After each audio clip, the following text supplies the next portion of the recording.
to Black and white singers and placed him not above them, but within the context of the tradition. And every time I read it, I realize how beautifully she uses language, how fair she is, and how clear she is.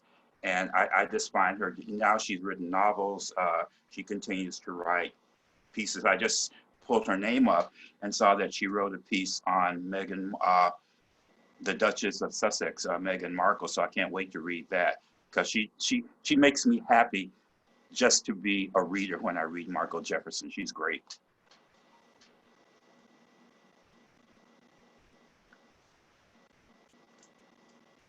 So I'm influenced by a lot of writers. Actually, a lot of these writers that I'm influenced by are French.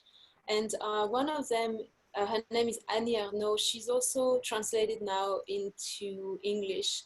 And I think she's very minimalistic as a writer. So she doesn't write about music. She writes a lot of nonfiction.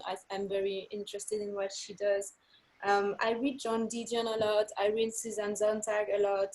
I read Arundhati Roy. I love her essays.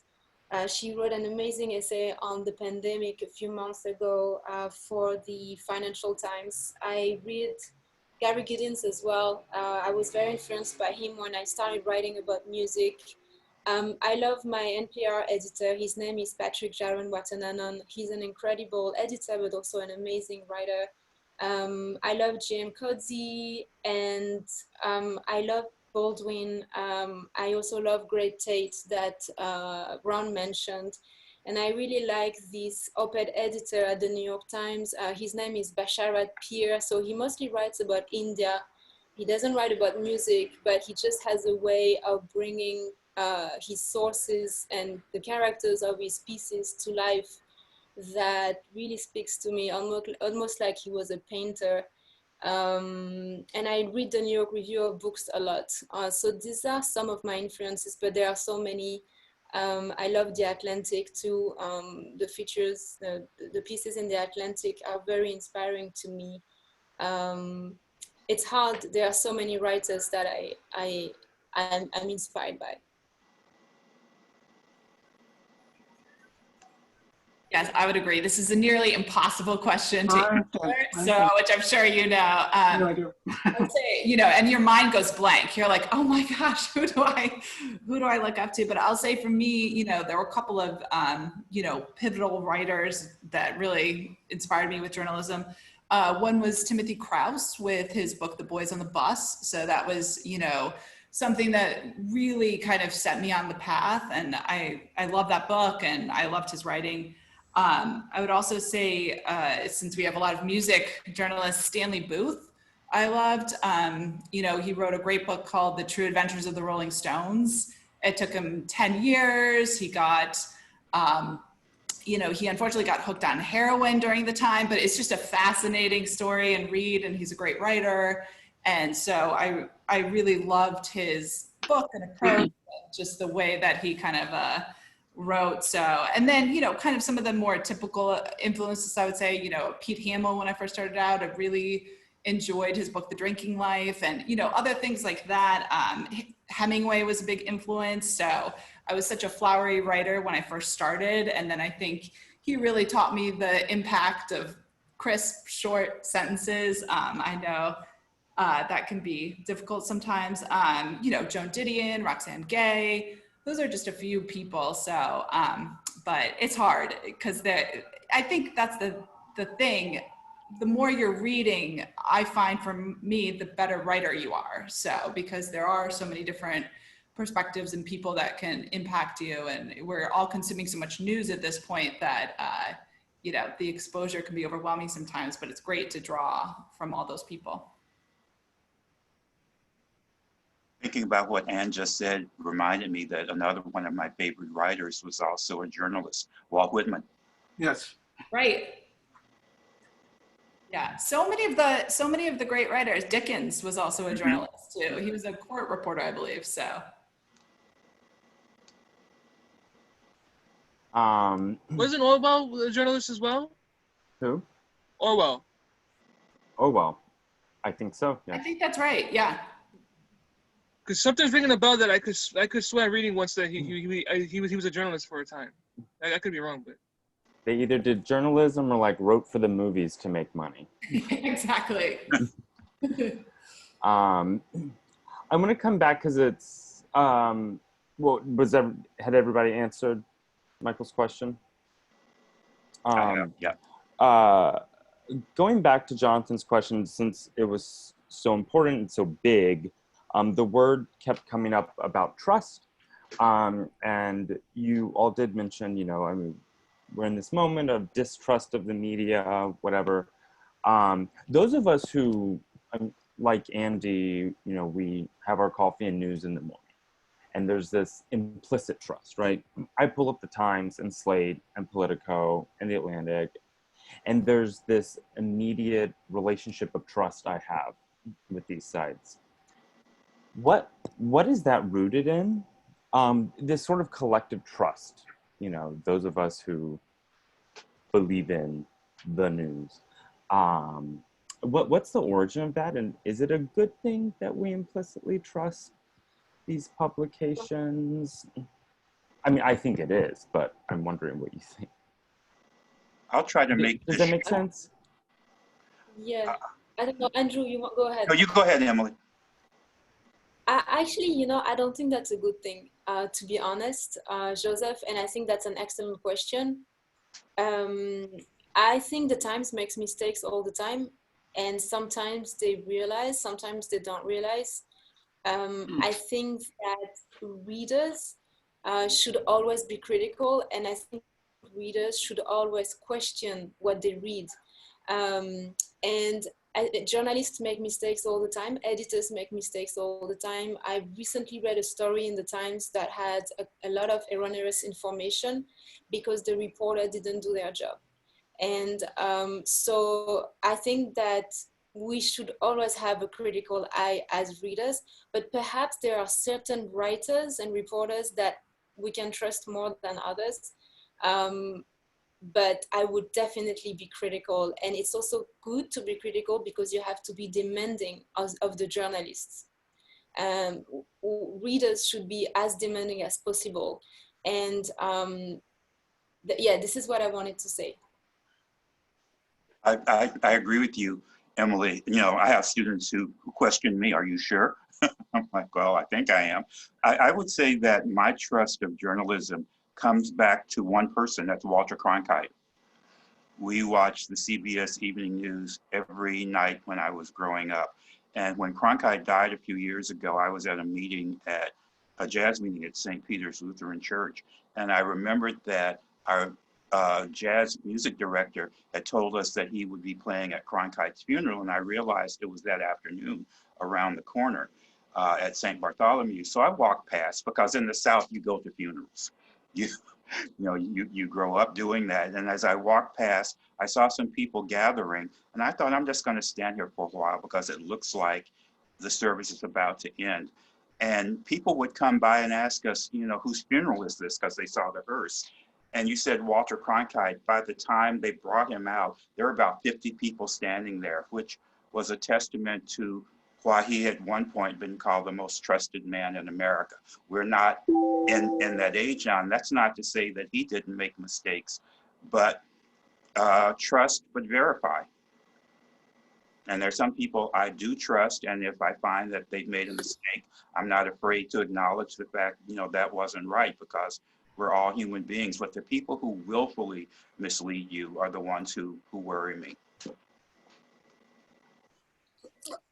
I think one of the problems is now in news it's all about ratings. Yeah. You know, so that when you say ratings, that kind of puts truth and a lot of other things like either on the side or out the window. But I think the best way to remedy that is to, whether it's the New York Times, the London Times, or whatever, I think we all, as citizens, just have to do our own fact checking. You know, it's like you said, if your students say, oh, are you sure about that? Then it's up to us to say, well, I'm not totally sure. Let me just go and Google or whatever and see if we could get some more facts on our own. as opposed to, like Emily said, just letting it stand. If a student asks me something that I don't know, I will tell them, let me find out. Right. And I'll get back to you. And I think they respect that. Right. Yeah, I completely agree. I think trust but verify, but the idea that you just blindly believe whatever's paper, I think that's not, I think that's bad. I think primary sources, those are your best friend sometime. If something sounds a little bit off, go to the primary source, go look up the document, go to the agency website. You know, I think that's good, because I also think you have to be skeptical, because you have to understand journalism is still a business, and it's really a business right now. I mean, what's happening in some newsrooms, you know, their clickbait is talked about a lot, but I mean, what's happening is, you know, reporters are actually paid for traffic views. So some reporters, some newsrooms have systems set up where commissions happen based on the amount of traffic a story gets. So you have to, it's good to take some of this with a grain of salt, because of course that's going to incentivize maybe not the best thing always, because what they're trying to do is get as many eyeballs on it. So maybe you get that commission, and you know, those pressures are real. So you've got to be able to kind of say, you know, exactly as Andy put it, trust but verify. Thank you. Yeah. Can I piggyback on your question, Joseph?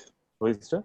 Because it's actually kind of the origin of where my question came from, and I'm really passionate about this particular issue, because I do feel that, I don't want to say journalism, but especially online punditry is incentivized to not necessarily provide the truth, but just to affirm a person's opinion, which is that I feel that's what some people really want. When they say they want the truth, they want their opinion affirmed.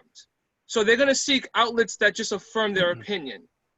And I'm particularly sensitive to this because I'm surrounded by people who are conspiracy theorists in so many instances, and I'm seeing that when they say that they've done research, they're looking for outlets that are affirming their opinion. And that's my concern about journalism moving forward. If the incentive is there to cater to an audience and to a market, how many more markets are going to start popping up to cater to them, basically, or outlets are going to cater to those markets? Yeah, I mean, I think Twitter could be an echo chamber, for example. You know, it's, you know, I agree with you. A lot of people just go to kind of hear what they're already thinking and confirm that. I think the best way to guard against that is follow a lot of people who have a lot of different perspectives, and, you know, read as much as you can from a lot of different, you know, people. So, because I don't think that's necessarily new to journalism. I just think it's more exaggerated now because of Twitter and the online culture that we're all living through. I actually have this, I don't know how many of you are familiar with Parler. A little. Okay, so Parler is, from my understanding of it, because I'm not going to profess to be an expert on this, but from my understanding of it, it's kind of the right-wing equivalent to Twitter. So when I started learning about it, I made this comparison to the beer halls in Germany during the early 20th century after the First World War, where that's where people went. It was kind of an agora in a sense, where people went to kind of share ideas and opinions and whatnot. But my concern is that it does become this echo chamber where demagogues are going to start coming up in forums and whatnot. And if we look at the rise of the QAnon conspiracy theory, I think that's an example of that, where somebody we don't know who they are starts posting things and they're gaining a significant amount of influence. And what happens when an instance like that occurs?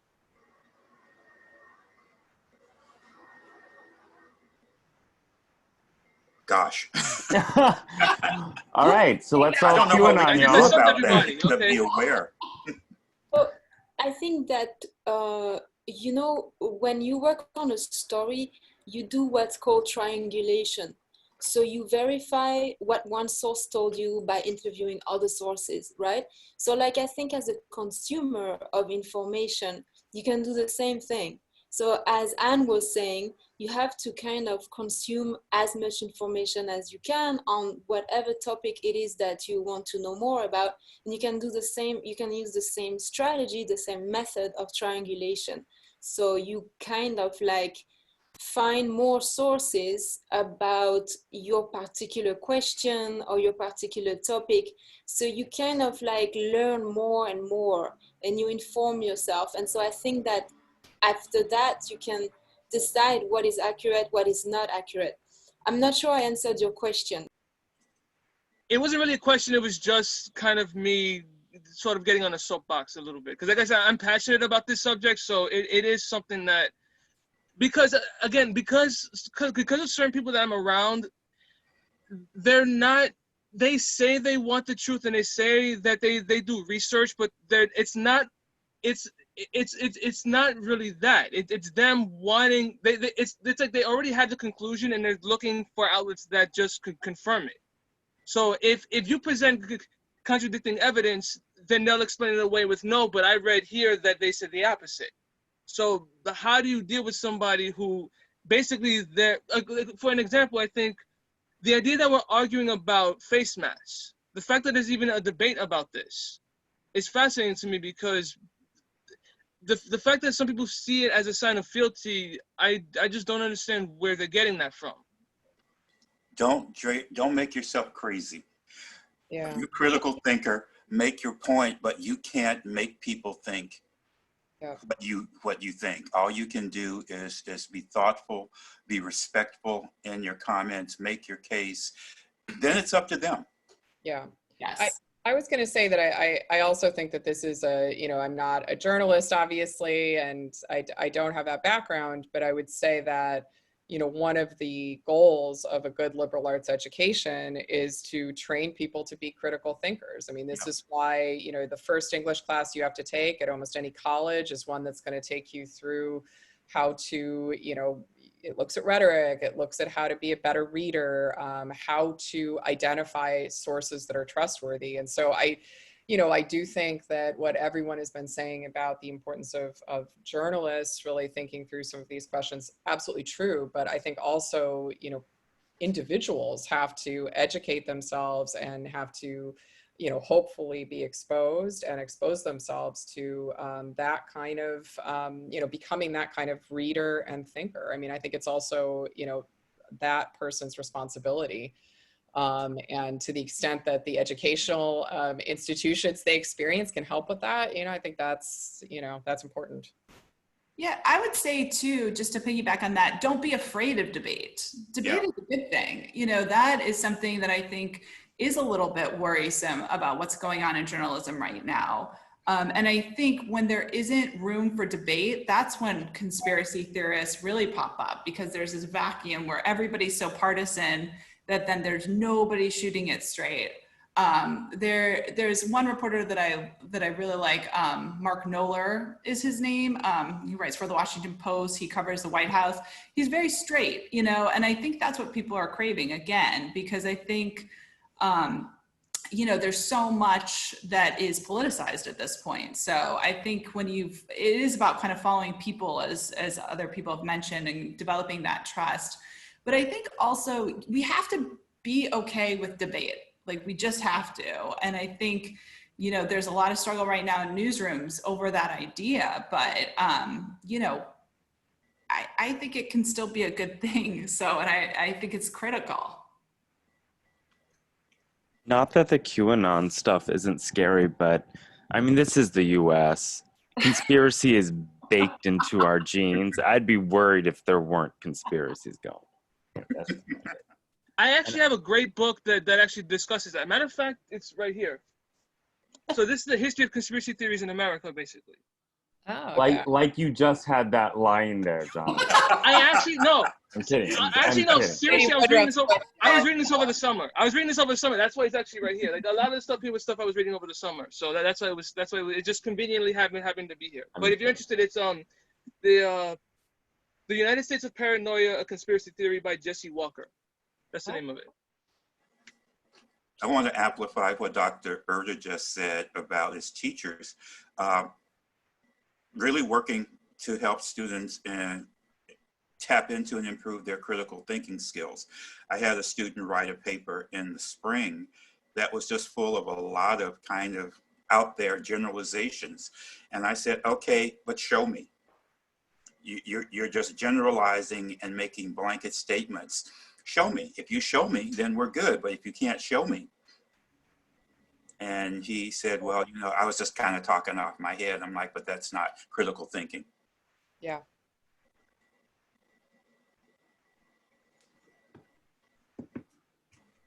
Also, I find that a lot of students, when they have come to certain conclusions and generalizations, if they're doing research and find that that's not exactly the case, some of them get upset because they want to believe what they believe.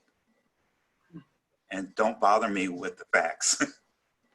So, you know, but that's what we face in classrooms all the time, and it's our job to gently but persuasively say, show me the evidence, be a clearer thinker and writer.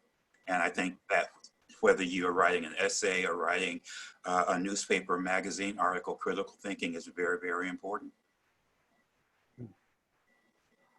Speaking of which, if any of you want to speak to this, I'm always curious about the question, like, what counts as evidence in journalism? What's sort of like the best sort of evidence? Emily, you were talking about triangulation, like verifying a story or whatever. Like, what does the evidence look like in journalism? So I want to say something like, so I started working with data last year, and I really enjoyed it because data can be used as great evidence, like numbers. So we did that immigration story with my colleague. That was really cool. But what's funny too is that sometimes you can't tell a story just with data. So like initially when we started working on the story, I was so happy. I was like, oh, well, you know, this is kind of a different approach for me to using sources. It's like we're using numbers. And so there could be nothing wrong. And this is one of the most accurate evidences that I can use. But I realized that data does not necessarily always tell the human story. So, you know, I'm very happy with the piece, but now I have mixed feelings about using data.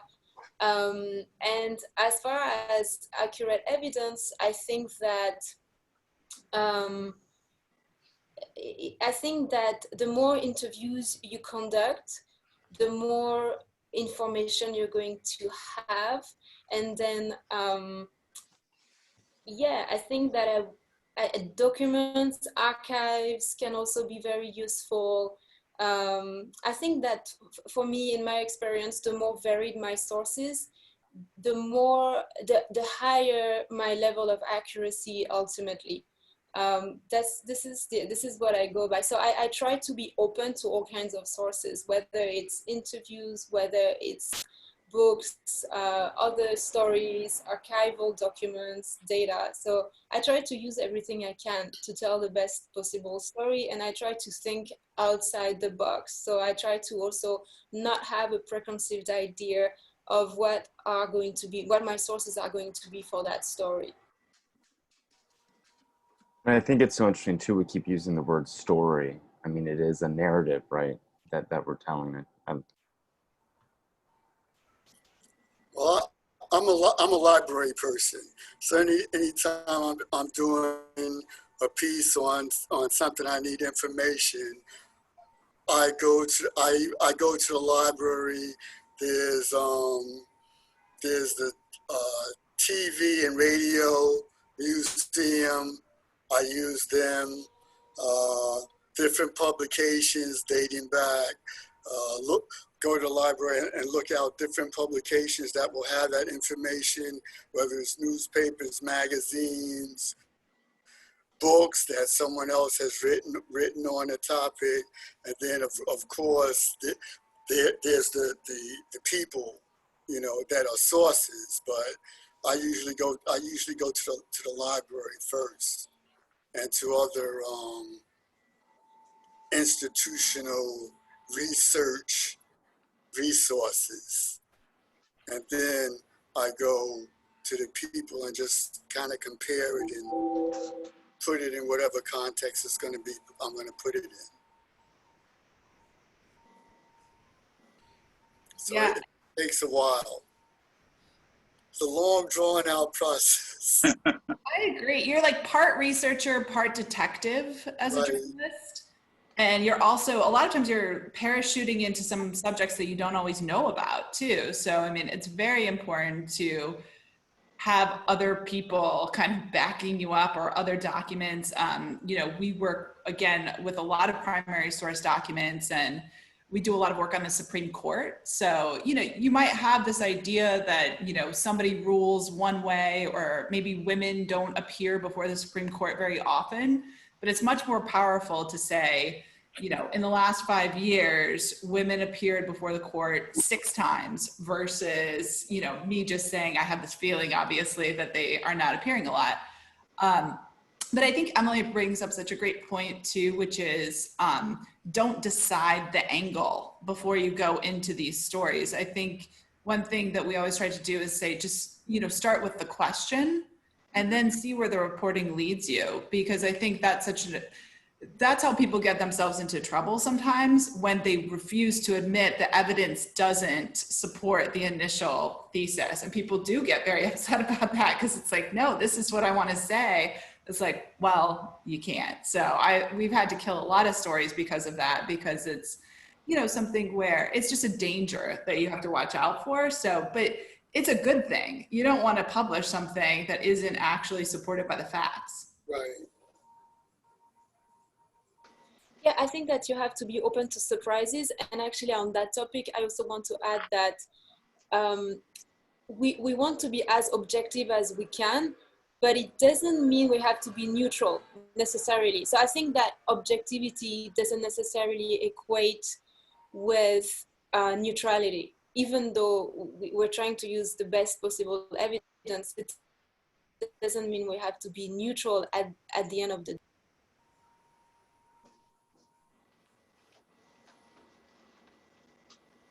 Any closing questions? Believe it or not, we've been here for 2 hours. And the whole time students have been emailing me. I know, I keep hearing the chime from my email. Any parting thoughts or questions? I actually have one that I'm kind of hesitant to ask, but I just want to throw it out there and see what happens. I'm curious, from a journalistic perspective, what are your thoughts on the potential influence of Bob Woodward's upcoming book? Oh, Bob Woodward. What? Bob Woodward's new book about Trump coming out. Right.